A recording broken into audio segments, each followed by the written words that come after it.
October of 54 BC was an incredibly cold month in the forests of northern Gaul. The Roman legate Quintus Cicero stood on the wooden rampart of his camp and gazed into the pitch-black darkness. Just 3 meters away from him, behind a thin palisade, 60,000 enraged warriors of the Nervi tribe were swarming. The air was thick with the smell of smoke, burning resin, and the unwashed bodies of thousands of enemies. The soldiers of the 14th Legion had not slept for 5 days straight and were physically on the verge of complete madness. Closing their eyes even for a second could mean instant death from a spear flying out of the darkness. The silence before the assault seemed thicker than the night fog itself. Cicero, a man with a reputation as a weak commander, understood that the history of his legion was being written right at that moment. About 4,000 Romans found themselves trapped on a tiny patch of land with not the slightest hope of a quick rescue. Half the garrison, wounded, literally carved arrows out of their shields to use them again. Exhausted legionaries collapsed, falling asleep right in the pools of blood of their fallen comrades. At that moment, the first piercing sound of the Nervians' battle horn rang out in the darkness, cutting through the night air. And this is where the central question of all Roman military history arises. How did the soldiers of the greatest empire manage to sleep within arm's reach of an armed enemy and wake up alive? In this video, we'll examine the ingenious system of nighttime defense that allowed the legions to rest in the very heart of hell. You'll learn why the architecture of a typical field camp worked better than modern alarm systems.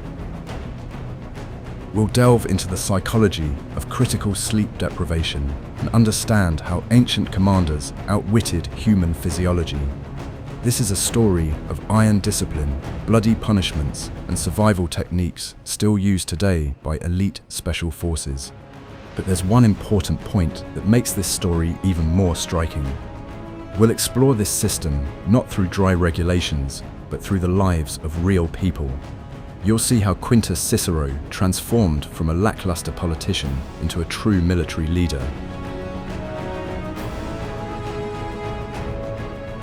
We'll navigate the political chaos of 69 CE, when even Roman standards of sleep began to crumble.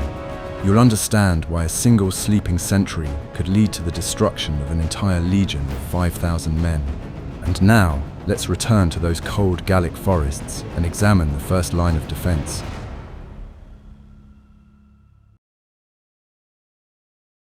Most ancient armies viewed sleep as an inevitable weakness. The Romans looked at this physiological process in a completely different light and turned it into a powerful tactical weapon. Even after an exhausting 30-kilometer march, the soldiers did not lie down to sleep on the bare ground. They would take out their shovels and begin methodically digging into the ground, erecting a full-fledged wooden fortress. A Roman camp, or castrum, was built according to a single, strict standard, anywhere in Europe, Africa, or Asia. This standardization meant that a legionary could find his tent in pitch darkness with his eyes closed. The foundation of this defensive system was a moat and an earthen rampart, which were rebuilt every evening. Exhausted after their march, the legionaries would take out their pickaxes, known as dolabrae, and methodically dig into the hard ground. A trench about 1 meter deep and 1.5 meters wide was dug by hand, regardless of the weather. The excavated earth was carefully piled into a dense embankment, forming a reliable foundation for the wooden palisade. Special stakes, called pilum muralis, carved with pointed ends on both sides, were driven firmly into this earth. Each soldier carried these heavy pieces of wood on his own back every day, so that by evening they could shield themselves from the hostile world. But this process was not a chaotic digging of the earth by a crowd of weary, armed peasants. Long before the main forces arrived, specialized engineers, the mensors, would go ahead to select the ideal spot for the night's encampment. Using a special surveying instrument, the groma, they measured the perfectly right angles of the future castrum. By the time the legion reached the site, every centurion already knew exactly where his men were to drive their shovels into the ground. No one wasted time arguing over boundaries or the suitability of a particular plot of land. The Romans had turned the construction of fortifications into a perfectly organized assembly line that operated without a single hitch, even in pouring rain. It sounds like a sophisticated form of torment for men after a 30-kilometer march in heavy armor. However, this architectural paranoia had a profound psychological purpose that directly affected the army's combat effectiveness. The Gauls and Germans often slept right on tree roots, expecting a sudden attack from the dark bushes at any moment. Their nervous systems were constantly on high alert, continuously producing cortisol and consuming precious energy. Behind the Roman wall, a soldier could allow his exhausted brain to completely shut out external stimuli. This provided a tremendous advantage in terms of nervous system recovery, which often determined the outcome of the next day's bloody battle. Modern sleep biology perfectly explains why this approach gave the Romans such an incredible advantage on the battlefield. Without entering deep sleep, the human body is simply unable to eliminate lactic acid and repair microtraumas, while the barbarians dozed by their campfires, startled by every crack of a twig. The legionaries underwent a complete physiological recovery. Their bodies were completely relaxed, while several hundred comrades in arms guarded the outer perimeter of the palisade. In the morning, the two armies met on the battlefield in completely different physical conditions. The Romans emerged fresh and full of strength, while their opponents were already exhausted from a sleepless night in the forest.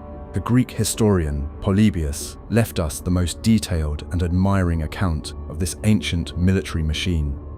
As a man from a different culture, he was struck by the fact that each camp resembled a miniature replica of Rome itself. Polybius wrote that such strict spatial organization transformed a crowd of weary people into a single, invincible clockwork mechanism. At the center of this temporary city always stood the commander's tent, the Praetorium, which served as the legion's main command center. Perfectly straight lines of main roads radiated from it, along which the troops could instantly advance toward the gates.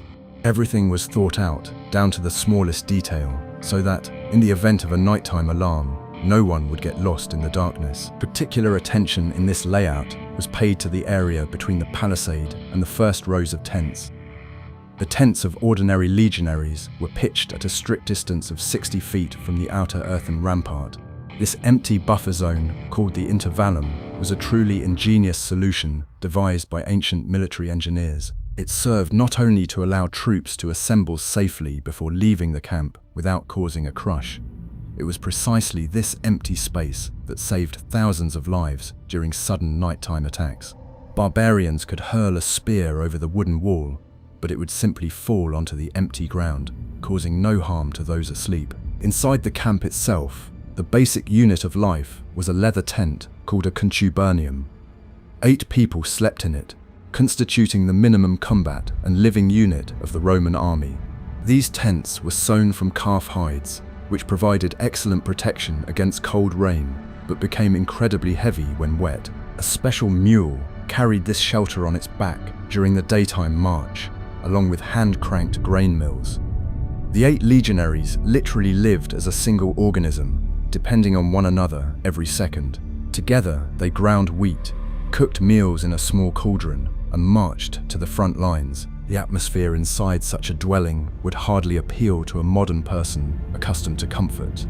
Inside the cramped leather dome, there was a constantly overwhelming stench of sweat, wet wool, and rancid oil. However, for a legionary, this distinctive aroma was the most welcome scent of absolute safety at the edge of the world.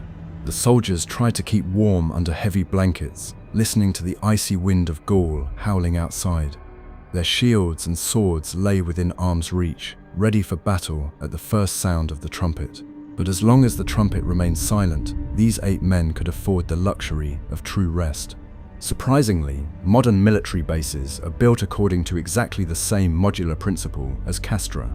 NATO's forward operating bases in the Middle East have the same strict security perimeters and segregated living quarters. 21st century engineers simply use cubic Hesco gabions instead of earthen ditches and excavators instead of hand shovels. But the very logic of strictly separating the chaos of war from the recovery zone has not changed one iota in 2,000 years. The Romans were the first to realize that a soldier's sleep is not a luxury, but a critically important logistical resource for the entire army. And this resource had to be protected just as carefully as gunpowder, drinking water supplies, or food depots. But let's move from theory to the harsh reality of 54 BC. Legate Quintus Cicero's camp found itself at the epicenter of a massive uprising by the savage Nervi tribe. The Romans had set up their winter quarters deep in the forests of northern Gaul, finding themselves completely cut off from Caesar's main forces. The illusion of safety vanished the moment a barrage of enemy fire rained down on the palisade from the darkness. 60,000 enraged barbarians were determined to wipe this outpost of civilization off the face of the earth at any cost. The legion's defense system was subjected to the most severe stress test in the entire history of the Gallic campaign. On the very first day of the siege, the enemies employed a terrifying tactic that could have broken any other army. The Gauls unleashed a cloud of red-hot clay projectiles from their slings, which easily flew over the protective 60-foot zone. A strong wind instantly fanned the flames when these projectiles struck the Romans' dry leather tents. The flames roared as they engulfed the entire camp, causing the legionaries to choke on the acrid black smoke. All the soldiers' personal belongings, their savings, and their food supplies began to turn to ash right before their eyes. Most people would have immediately rushed to save their possessions, succumbing to natural human panic. But it was precisely here that the true strength of Roman discipline and a deep understanding of the architecture of survival became evident. Not a single legionary left his post on the earthen rampart to put out his own burning tent. The soldiers continued to stand shoulder to shoulder on the ramparts, even as the unbearable heat of the fire scorched their backs. The centurions calmly paced behind them, directing the thrusts of their spears into the thick of the advancing Gauls. The Romans understood that they could survive the burning of their baggage, but a breach in the palisade would mean instant death for everyone. This cool-headed rationality in the face of a fiery inferno completely shattered the Nervians' original plan of attack. Quintus Cicero, the brother of the famous orator Marcus Tullius, had not previously distinguished himself as a great military commander. However, the well-oiled Roman system worked on its own, compensating for the lack of military genius with strict command protocols. When the wall was in danger of being breached, he ordered 120 additional wooden towers to be erected in a single night. The speed of this construction seems simply fantastic, even by modern engineering standards of mechanized construction. The men worked in pitch darkness by the light of bonfires, using pre-cut timber with incredible efficiency. This was possible only because every soldier knew all the field fortification blueprints, literally by heart.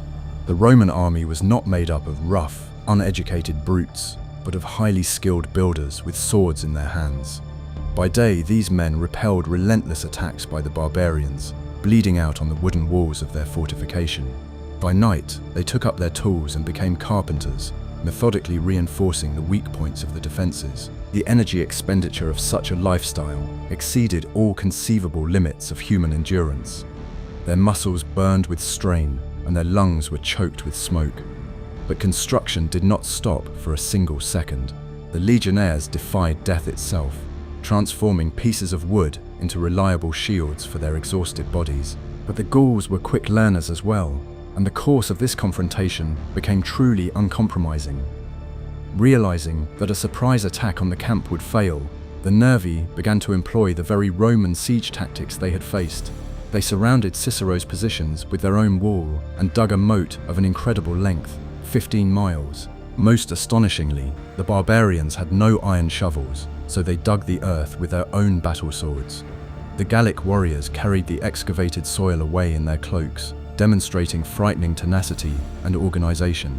In just 3 hours, they closed the ring, completely cutting off the Romans from the outside world and any hope of escape. The Romans found themselves tightly trapped in their own trap, and the distance to the enemy had shrunk to a critical minimum. The two armies now stood literally 3 meters apart, separated only by wooden stakes. Under such conditions, sleep became an extremely complex mathematical problem of survival, where the slightest mistake meant the death of everyone. It was physically impossible for the entire legion to sleep at the same time, as an attack could begin at any moment. The camp entered a state of extreme exhaustion, with rest granted in tiny increments under strict supervision, and this is where the famous system of night watches came into play, saving these doomed lives. Conventional architecture could no longer guarantee absolute safety under such conditions. When a wall offers no protection, the human factor and the system of control come to the fore. A mechanism had to be created that would force people, exhausted to the point of death, to keep watch in the darkness. Any failure in this system threatened to let tens of thousands of enemies break through directly into the sleeping tents.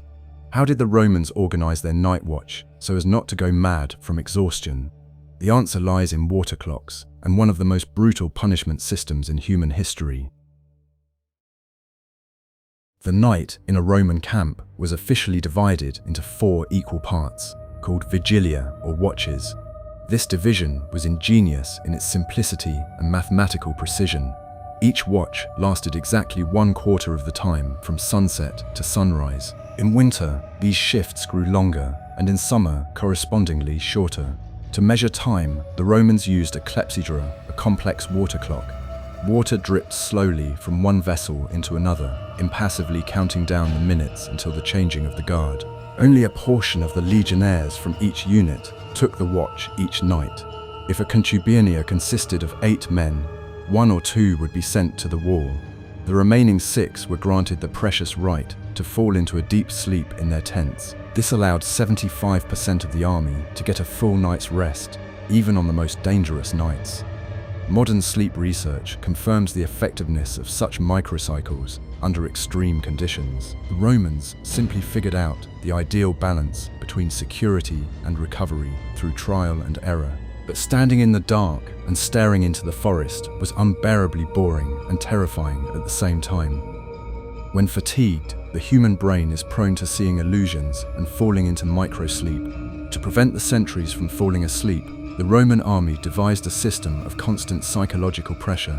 The role of inspectors was carried out by cavalrymen, the equites, who were entrusted with overseeing the infantry.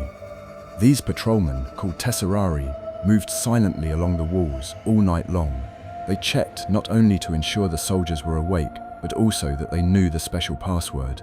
The password was inscribed on a small wooden cube called a tessera.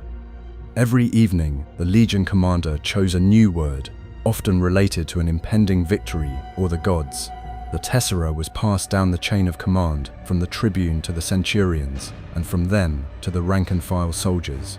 When a patrolman approached a guard post, the sentry was required to present this cube.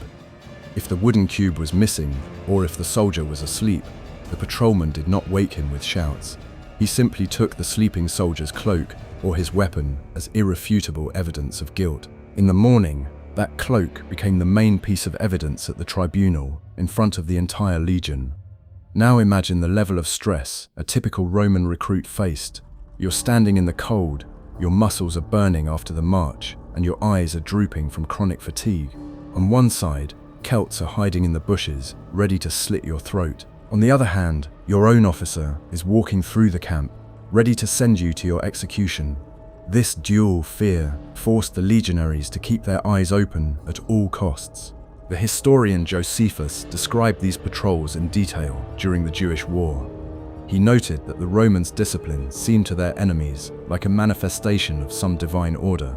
Josephus wrote that even the Romans' sleep at night resembled organized military maneuvers. Jewish rebels often tried to attack the camps at night, hoping to catch the Romans off guard, but they always ran into fully clothed and armed sentries, ready to sound the alarm. The signal was given using a buccanum, a curved copper horn with an incredibly loud sound. That sound caused sleeping soldiers to jump up and grab their swords in a matter of seconds. In modern fire departments, there is a strict 45-second response time standard. The legionnaires reacted in much the same way, thanks to hundreds of hours of monotonous training. They slept in their tunics, and their armor and weapons were always kept in a strictly designated place. No one wasted time searching for a helmet in the dark, because order was absolute. It was precisely this muscle memory that saved lives when the enemy broke through the first line of defense. Let's go back to 54 BC and the siege of Quintus Cicero's camp. The Nervi launched their nighttime assault precisely at the moment when the second and third guard shifts were changing. This was the most vulnerable time, when people's concentration naturally drops to a minimum. The barbarians rushed at the walls with a terrifying scream, trying to tear down the barriers with their bodies. But thanks to a strict rotation system, a double shift of legionaries was already stationed on the walls. Those who were supposed to go to sleep simply remained at their posts, joining the fresh troops. Cicero ran along the walls, personally encouraging the soldiers and monitoring the use of pila. He was sick and exhausted, but refused to leave the front lines even for a short rest. The soldiers literally forced their commander to lie down and sleep for at least a couple of hours. This moment illustrates a remarkable transformation in the relationship between the aristocrat and the rank-and-file soldiers. Shared stress and the struggle for survival together erased class boundaries, leaving only a bond of brotherhood in arms. The men trusted their lives more to those standing beside them than to the distant gods in Rome. But what happened when that trust suddenly crumbled because of one man's weakness? The human body is not perfect, and even under the threat of death, the brain sometimes simply shuts down. Sometimes fatigue proved stronger than the fear of an officer or an enemy's blade. A soldier would collapse to the ground and fall asleep, leaving a gap in the security perimeter. For such mistakes, the Roman military machine did not provide for reprimands or confinement to barracks. The punishment for falling asleep on duty was so horrific that it was feared more than war itself. In today's corporate world, a mistake at work could get you fired or fined. In the Roman army, a century's mistake triggered an ancient and bloody ritual known as the fustorium. It was a death penalty carried out not by executioners, but by the guilty soldier's own comrades. The logic behind this horrific act was cold and mathematically sound. A sentry who fell asleep on duty endangered the lives of all 8 of his tentmates. Therefore, it was they who had to take up clubs and beat him to death. It sounds incredibly barbaric to a civilized society that gave the world Roman law. But in war, the laws of peacetime lose their relevance and meaning. The tribune lightly touched the condemned man with a branch, giving the official signal to begin the execution. After that, the soldiers rained down a barrage of blows with stones and heavy clubs on their former friend. This was done so that the guilt for the execution would be shared equally among the entire group. No one could say whose specific blow proved to be the final and fatal one for the sleeping man. If, by some miracle, a man managed to survive this meat grinder, his life was still over. The exile lost his Roman citizenship, all his property, and the right to return home. His family officially disowned him so as not to bear the stigma of shame. The former soldier was doomed to wander the fringes of the empire like a living ghost. Most preferred to die under a hail of stones rather than accept such a fate. This fear of social death was more effective than any chains or iron locks. Polybius writes that, out of fear of the fusterium, night watch duties in Rome were carried out flawlessly. A young legionary knew that his comrades would show him not a shred of mercy. After all, if they tried to cover up his misdeed, the entire contubernium would be put to death. This system of collective responsibility turned every soldier into a ruthless overseer of his neighbor. In modern special forces units, this principle is called group accountability. The only difference is that today, a mistake is punished with extra push-ups, not by being stoned to death. But sometimes the system failed at the very highest levels of command. Let's fast forward to the catastrophic year 69 CE, known as the Year of the Four Emperors. The Roman Empire was plunged into a bloody civil war, with legions killing one another. In this chaos, the basic rules of discipline began to rapidly deteriorate at all levels. During the Second Battle of Bedriacum, the army of General Antonius Primus clashed with the forces of Vitellius.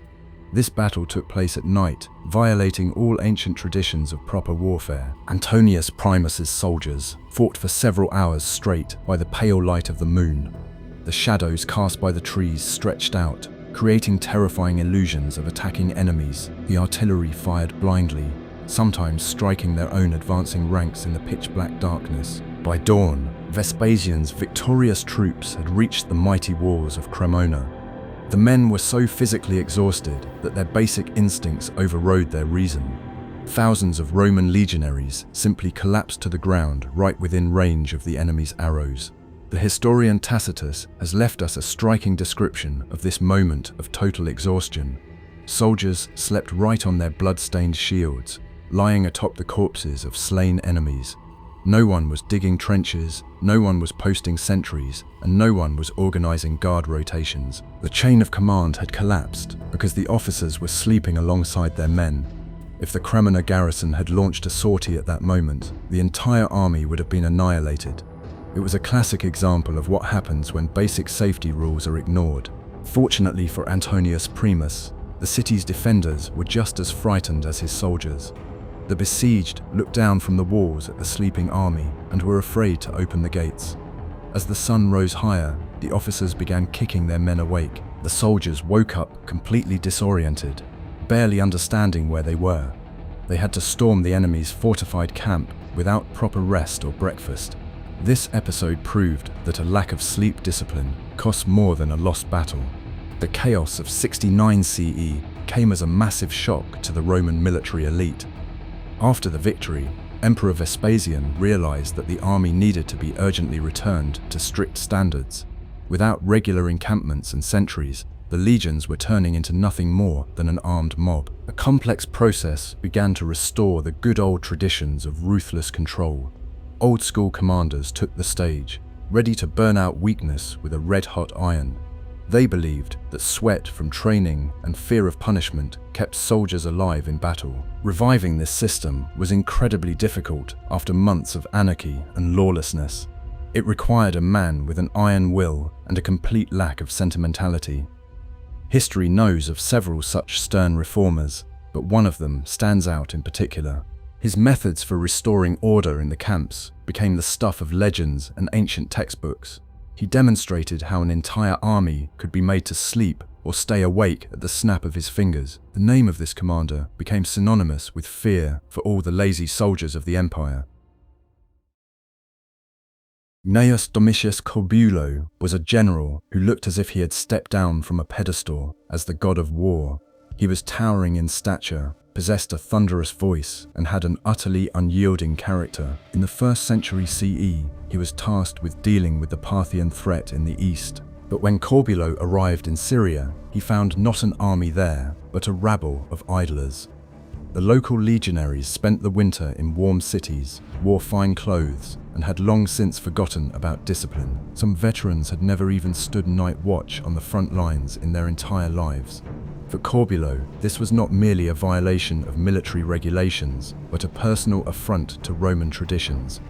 He immediately drove the entire army out of the comfortable Syrian cities and into the wild mountains. The commander ordered them to set up a winter camp amid the harsh Armenian frosts. The ground was so frozen that the legionnaires had to chop through the ice to set up their tents. Many soldiers literally lost their fingers and toes to frostbite, but Corbulo personally walked among the tents, lightly clad, setting an example of icy composure. In these hellish conditions, he rebuilt the camp's security system from scratch. He instituted a rule under which no one was allowed to leave their post, even for a valid reason. If a sentry froze to death, he was to die while standing at his post. The Roman historian Tacitus describes with horror one characteristic episode from those difficult days. A legionary was found dead at his post, his hands frozen solid to his spear. This gruesome sight served as a vivid lesson for all the other surviving soldiers. Corbulon's methods seemed sadistic, but they had a clear psychological purpose. He reprogrammed the soldiers' minds, forcing them to fear their commander more than the cold or the enemy. This system of stress compelled people to band together and watch over one another for the sake of survival. The soldiers began to automatically adhere to sleep and wakefulness schedules so as not to incur the commander's wrath. The group became a single organism where every part of the mechanism functioned without the slightest glitch. After several months of such training, the Syrian legions became the finest army of the ancient world. Surprisingly, modern sports and military psychology validates many of these harsh methods. A predictable routine and strict rituals significantly reduce a person's baseline anxiety. When you know exactly what to do every minute, your brain stops panicking. The routine of setting up camp, sharpening weapons, and taking up guard duty acted as a powerful sedative. Corbulo's soldiers stopped thinking about Parthian arrows and focused on following strict instructions. This allowed them to fall asleep quickly during their rest periods, shutting out unnecessary worries. Corbulo also paid close attention to the nutrition and logistics of his reborn legions. He banned any excesses, limiting the diet to only standard, coarse soldiers' rations. Wheat, lard, and sour wine provided the necessary calories for heavy physical labor. A person who is well fed and exhausted from drill training falls asleep instantly as soon as they touch a hard bed. The commander personally inspected the quality of the food and the fresh water supplies in every centuria. He understood that stomach infections could destroy an army faster than any enemy cavalry. Let's return to the historical parallel with Julius Caesar's grueling Gallic campaign. The siege of Quintus Cicero's camp continued, and the men held out solely through such rituals. On the 7th day of continuous attacks, the Nervii attempted a final psychological breakthrough. They began shouting out the names of the commanders, urging the Romans to surrender and leave alive. But the discipline instilled by years of such training made the legionaries completely deaf to these words. Not a single man even turned toward the shouting barbarians, continuing to methodically repair the palisade. Cicero himself, by this point, could barely stand on his feet from exhaustion. His face had grown gaunt, his eyes sunken, and his voice hoarse from constantly shouting orders through the smoke. But he understood that a commander had no right to show weakness in front of his subordinates. He continued to methodically assign shifts, forcing the wounded to relieve those who were even more severely wounded. This cold-blooded bureaucracy, in the midst of a bloody massacre, astonished even the most superstitious Gauls. The Roman machine refused to break down, continuing to function seamlessly on empty reserves of energy. At this critical moment, a single Gallic slave agreed to sneak through the siege with a letter. He hid a tiny scroll inside his spear and vanished into the night forest. The letter was addressed personally to Caesar, who was several days' march away. The survival of an entire Roman legion now depended on a single man in the darkness. All that remained for the camp to do was wait, continuing its endless, monotonous cycle of sleep and death. Every hour seemed like an eternity, and every awakening was accompanied by the screams of wounded comrades. The situation had reached the absolute limit of human physical and mental endurance. Even Roman super soldiers could not defy their biology indefinitely without consequences. Hallucinations were setting in, along with a loss of coordination and the slow breakdown of each soldier's immune system. The doctors at the camp simply couldn't keep up with treating all the severely wounded soldiers. What happens to the body of a professional warrior when he goes without sleep for an entire week? Modern medicine had to find the answer to this question under real combat conditions. Modern science asserts that after 72 hours without sleep, a person begins to lose touch with reality. Reaction times slow to the level of severe alcohol intoxication, and vision completely loses focus. Quintus Cicero's Roman soldiers found themselves in precisely this borderline zombie-like state. They repelled the Gauls' attacks, relying solely on spinal reflexes and muscle memory. A sword strike became an automatic action, requiring no involvement of the higher nervous system. This frightening state, known to modern special forces, is called autopilot mode during critical exhaustion. Under such conditions, the brain begins to shut down areas that are not critical for immediate survival. The sensation of pain is dulled, emotions disappear, leaving only basic aggression and animal fear. Roman centurions would literally walk along the ranks and strike soldiers with the blunt ends of their spears. This was done not out of cruelty, but to bring the men back to their senses through pain shock. Physical pain stimulated the release of residual adrenaline into the soldiers' exhausted circulatory system. In this way, they gained a few more minutes of clear consciousness to defend the wooden walls. And here, history presents us with one of the most cinematic moments of the Gallic War. At the end of the 7th day, The sentries on the tower spotted a thin wisp of smoke in the distance. These were not the fires of yet another tribe of barbarians coming to the aid of the enraged Nervi. Julius Caesar received the letter and set out to the rescue at a forced march, burning villages along the way. He brought with him only 2 legions, but they were the Empire's most battle-hardened veterans. The smoke served as a visual signal to the besieged, giving them a glimmer of hope that they could hold out for one more night. The Gauls, too, saw this tiny relief army approaching from the direction of the forest. They left Cicero's camp alone and deployed their 60,000 warriors to face Caesar. It would seem that at that moment, the exhausted garrison could finally relax and collapse into sleep. But Quintus Cicero ordered everyone to remain at their posts, fully prepared for battle.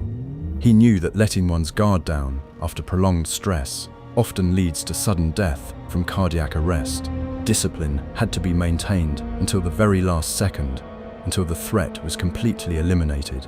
Caesar employed a brilliant tactical ruse against the enemy's vastly superior forces. He ordered his men to build a fortified camp of incredibly small dimensions. The Gauls looked at these tiny fortifications and concluded that the Romans were terribly frightened. The barbarians launched a disorganized attack, expecting an easy victory over a pitiful handful of cowards. At that moment, Caesar ordered his fresh troops to strike from all gates simultaneously.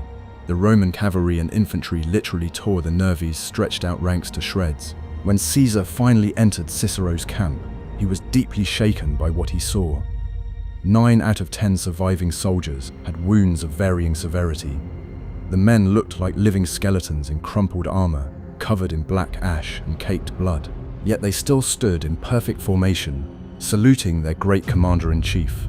Caesar personally addressed the centurions by name, praising their incredible resilience. He realized that it was precisely the strict camp discipline that had saved this legion from total annihilation. Quintus Cicero earned his well-deserved fame and proved that he could be a tough leader. His difficult journey from a doubting politician to an unyielding commander had been successfully completed. He had endured a hell of sleeplessness and terror, remaining faithful to his Roman military duty. This experience changed him forever, transforming him into one of Caesar's most respected legates. Later, his brother, the great orator, proudly recounted this feat in the Senate. The system forged a weak man into a steel core upon which the entire circular defense rested. This incident became a canonical example of survival in ancient military manuals. Writers such as Frontinus studied this episode to understand the limits of human endurance. They described Cicero's logic as the ideal model of ancient crisis management. Do not panic, do not retreat, methodically repair the fortifications, and do not let the soldiers all sleep at the same time. These simple yet harsh rules saved the Roman Empire hundreds of times across different continents. And what is most striking is that these rules outlived the empire itself by thousands of long years. Technology has changed beyond recognition, but human physiology has remained exactly the same. We still need 7 hours of deep sleep for our brains to function normally. We still experience a primal fear of the dark and panic when suddenly awakened. The Romans could not change this nature, so they created a rigid external framework of discipline. Architecture, rotation, harsh punishments, and predictable routines served as a reliable exoskeleton for the psyche. They allowed ordinary farmers from Italy to sleep just 3 meters away from ferocious enemies, and this ancient legacy lives on in modern armed forces around the world.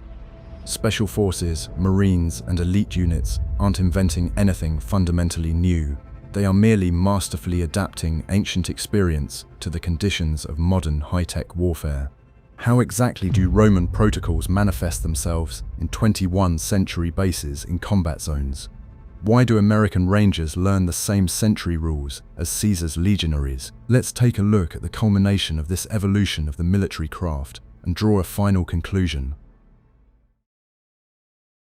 A modern forward operating base in the mountains of Afghanistan during recent conflicts.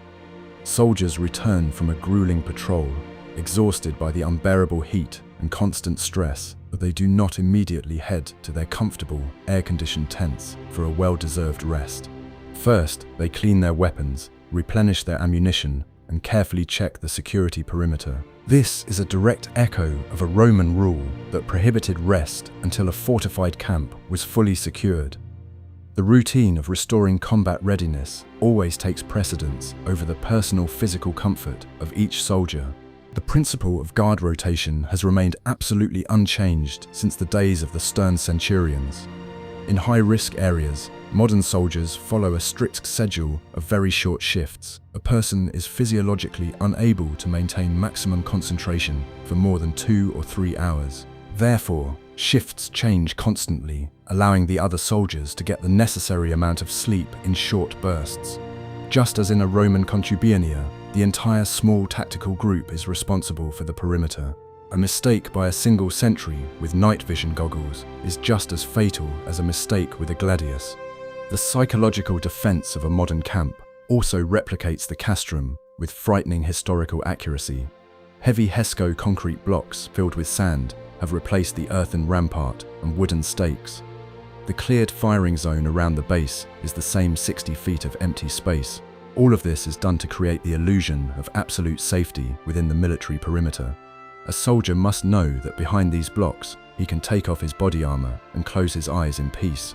Without this sense of security, the central nervous system would simply burn out in a matter of a few short weeks. Of course, today no one is stoned to death with heavy stones for falling asleep on duty.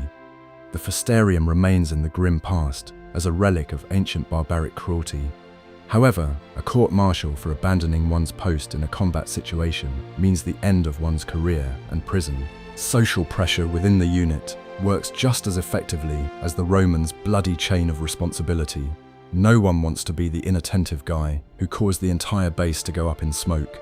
Brotherhood and mutual trust remain the main glue holding people together in the darkness. Historians often debate what the main secret to the Roman Empire's success was.